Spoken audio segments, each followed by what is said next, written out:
Hello one, hello all, welcome to this second episode, the February edition of Best Film Year Ever. So before we get into the films of February 1999, there's a small bit of news to discuss, and most of it is pop culture related. In February 1999, unfortunately, film critic Gene Siskel passed away. And anybody who was alive to know what Siskel and Ebert were, that was a pretty devastating loss to the film criticism world. And that was noteworthy, to say the absolute very least. Those of you who know Roger Ebert as Roger Ebert, it used to be Siskel and Ebert, and they had a TV show, and it's what you went to. Before there was Chris Stuckman and Jeremy Johns in them, it was Siskel and Ebert, and we lost Siskel, which was really shitty. The other bit of pop culture news for February 1999, Eminem debuted his debut album and has since gone on to do many things, including act, which maybe we'll get to at some point,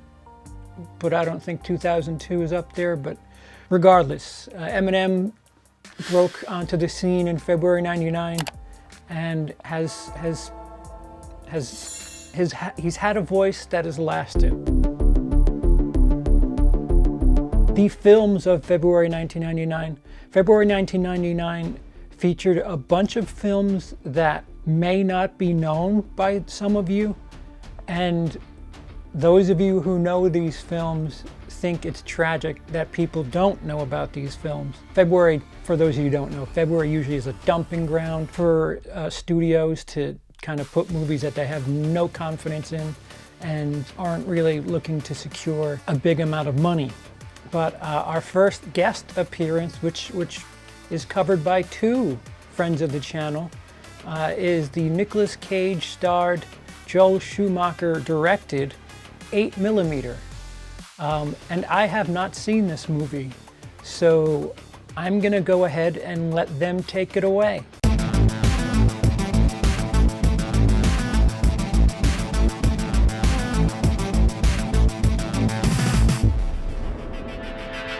Hey guys, I'm Zach. I've been asked by CP of WILIscredia to come on to his 1999 series to talk about Nicolas Cage. Yes, Nicolas Cage, one of the greatest actors of all time. And if you don't think so, I will burn you with honey. You know, I grew up pretty much able to watch whatever I wanted, to a certain degree. Like, you know, Basic Instinct, stuff like that was obviously a little bit out of my reach when I was young. But as far as like horror movies and gore and stuff like that, my dad didn't really shield me too much. But there's two movies that I have very distinct memories of going to the theaters and my dad covering my eyes and my ears through what felt like most of the movie. It probably wasn't, but From Dusk Till Dawn and 8mm. 8mm was one of those movies where I didn't really know anything about it. I knew who Nicolas Cage was. You know, I liked Nicolas Cage as a kid.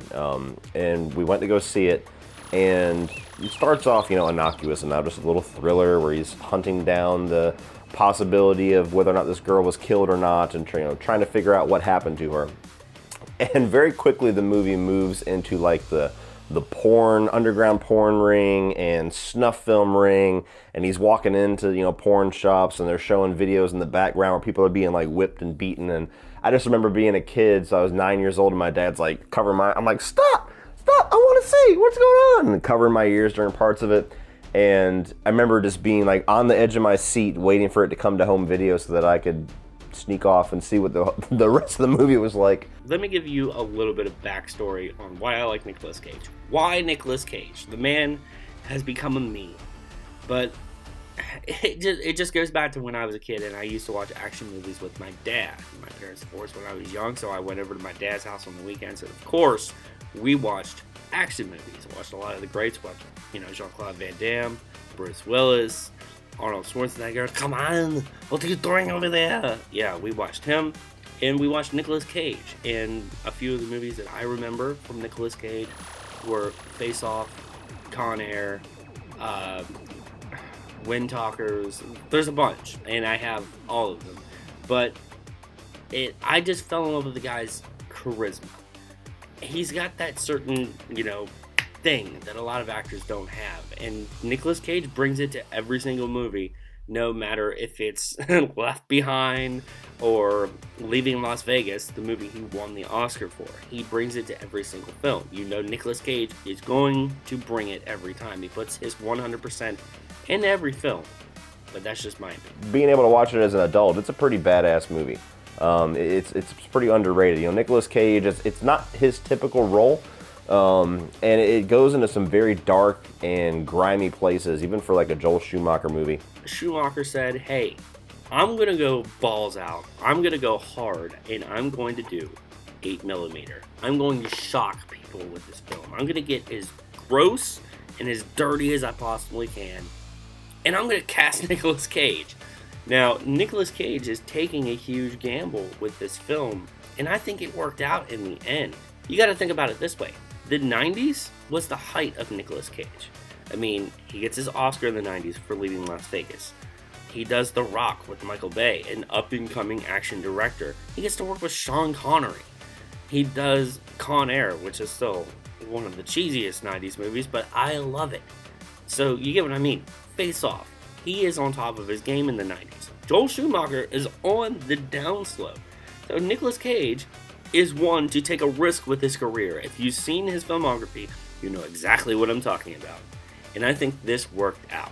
Where it decides to go in the end, it's kind of a bit of a genre bender, because it's a thriller. It's got some not necessarily horror, but definitely horrifying aspects to some of the things that he uncovers, and the dark side of humanity and the types of things that people will pay for. And then it quickly moves into like a revenge thriller in the back third of the movie after he finds out the truth about this girl and kind of takes it into his own hands. There's a great scene whenever he calls the mother of the girl and tells her what happened, and he's asking for her permission to go kick ass, and she tells him yes, and from then on the movie is kind of a thrill ride. But yeah, it's a pretty damn good movie. It finally came to Blu-ray. Being able to revisit it was nice, but I'll always have that memory of my dad covering my eyes, and I'm like, God damn it, I want to see! It resonates with me because it takes a chance. And not to mention, Nicolas Cage and Joel Schumacher, you have James Gandolfini in this. You have a young Joaquin Phoenix in this. The acting star power is there. This is a fantastic movie, guys. With that being said, let's wrap this thing up. CP, I want to thank you for bringing me on to 1999 to talk about Nicolas Cage and 8mm. I enjoyed the shit out of it, and I can't wait for Nicolas Cage's next 12 VOD films.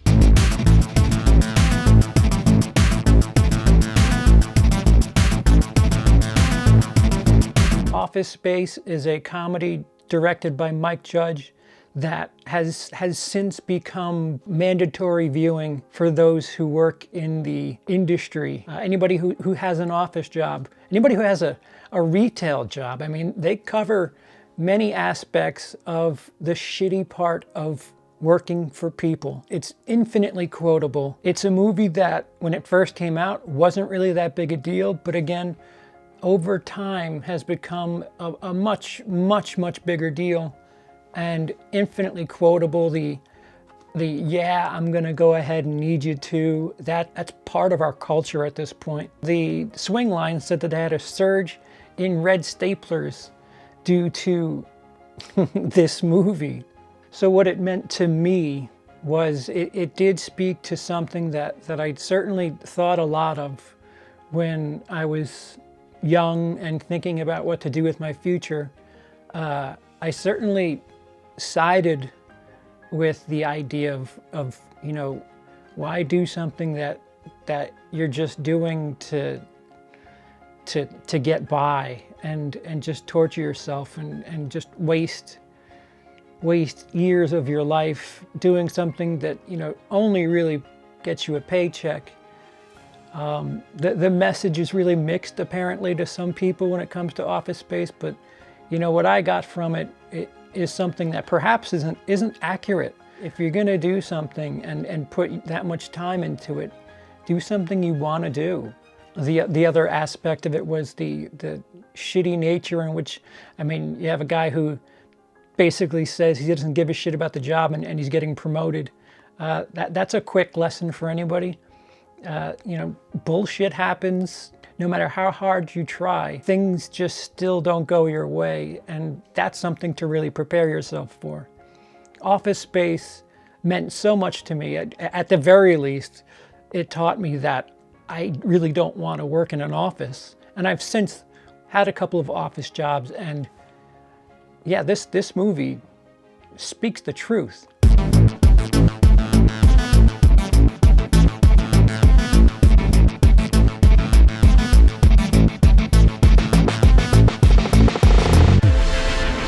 Now, Payback is actually one of those movies that I have a lot of memories with that it seems like nobody ever talks about. Like, that's one of those hidden gem movies. Like, when I need to talk about how badass Mel Gibson is, Payback is one of those movies that I throw out there. You know, it's got like this little neo-noir vibe to it. It's not really an action movie. It's not really a thriller. It's basically just him being a badass son of a bitch. You know, they take some money away from him. He gets betrayed in the beginning of the movie, and the rest of the film is just him taking on this crime organization for a little bit of money to them, but his whole livelihood. And he's a step ahead of every single person.